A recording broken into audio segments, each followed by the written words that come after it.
Yo les copains, aujourd'hui on a deux petits bijoux.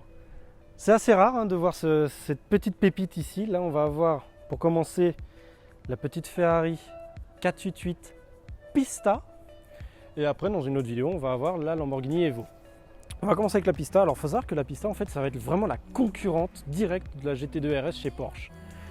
Mais on n'est pas sur une Ferrari 488 normale, c'est pas ce qu'il y a de plus classique. Là on est vraiment sur quelque chose de très musclé.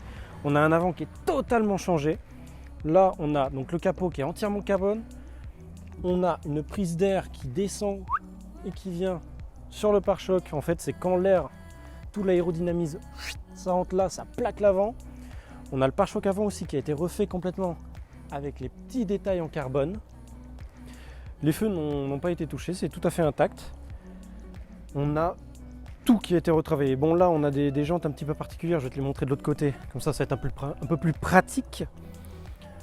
Là on a les belles jantes en 20 pouces de la Pista avec des étriers de frein grands comme mon avant-bras, des disques carbone céramique et des pneus en 245 à l'avant semi-slick.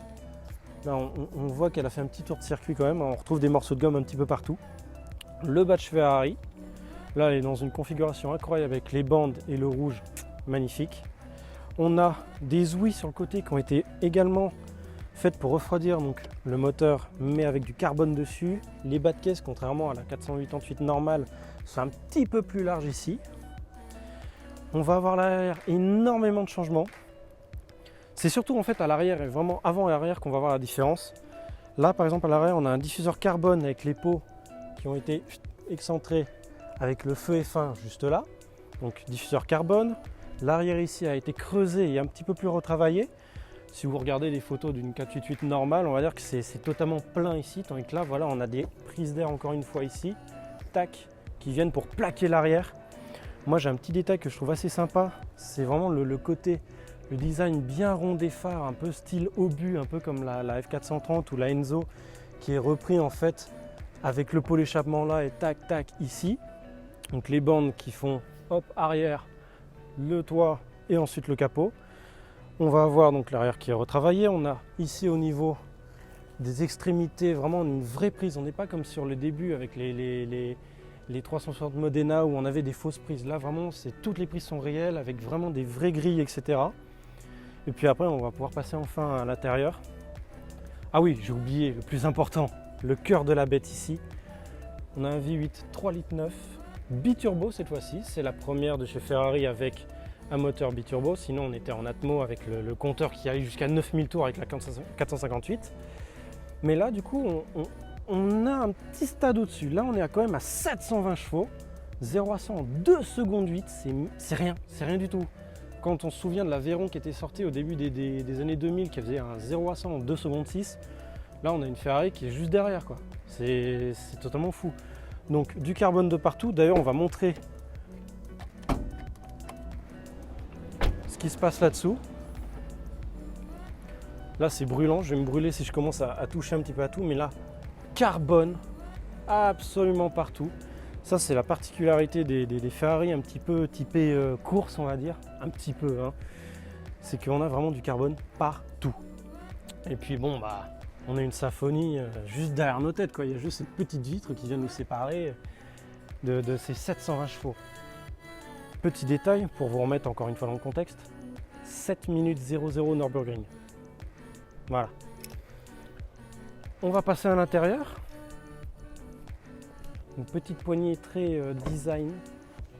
Hop, pas de contour de porte. Et là on passe à l'intérieur. Je te rejoins de l'autre côté, je te laisse filmer en même temps.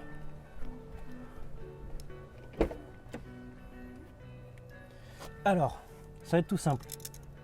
Ici, carbone, porte carbone, volant carbone, palette carbone. Ici, lumière tuning, siège Alcantara avec petit détail en cuir rouge sur le centre des sièges.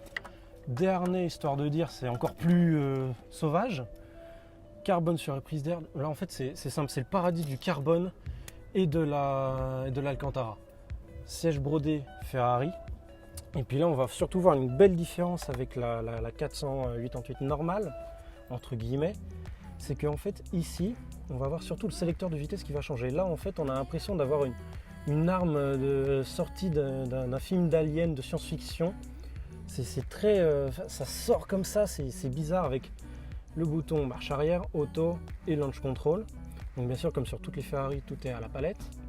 Puis bah, on voit vraiment que c'est quelque chose de très très très sportif. Enfin, voilà. On reprend, je vais reculer un petit peu le siège histoire de dire j'ai un petit peu de place pour m'installer. Hop. On reprend un esprit vraiment très sportif, très dépouillé, très vidé, avec les espèces de plaques qui ont été mises hop, juste en dessous des tapis, un petit peu comme sur la 430 Scuderia ainsi que la 360 Modena. Et en fait, la seule différence, et je préfère vraiment ça, c'est que sur la 430 Scuderia par exemple, on avait des soudures qui étaient un petit peu moches à mon goût. Donc là, c'est bien vissé, nickel, rifté. C'est très très beau, très élégant. Ça fait sport mais chic en même temps. Et là, c'est juste un plaisir. Là, on a le petit sélecteur de mode avec mode wet, sport, race, CT off et ESC off. Alors ESC off, on va dire que si tu veux mourir, c'est un bon mode, on va dire. Et puis bah, après, toutes les commandes au volant, classiques à Ferrari, avec les clignotants, les phares, etc., suspension, engine start, et puis voilà. On va terminer avec la clé. Ça va être sympa aussi. Ils ont complètement changé le design de la clé. Moi, je trouve ça vraiment formidable. C'est mieux que la clé que tu mettais là et puis après tu appuies sur le bouton. Tandis que là, bah, tu as juste à mettre petit pied sur le frein. Et puis voilà. Et là, on a la bête qui vit. Et puis voilà. Je pense qu'on aura fait le tour. On va mettre la clé ici. Tel un petit bijou. Et puis voilà. Après, bon, on a quand même toutes les informations de base. On a le GPS, etc., la clim. C'est une version sport, mais on va pas non plus... voilà. On laisse respirer un peu les oreilles. Ça commence à être violent. Mais on va pas commencer à avoir vraiment tous les petits gadgets qu'on va avoir dans une voiture vraiment moderne. Et puis après, on va terminer avec le capot. Alors là, c'est petite particularité, c'est le petit bouton juste ici. Hop. Et puis on va aller voir ce qui se passe sous le joli capot.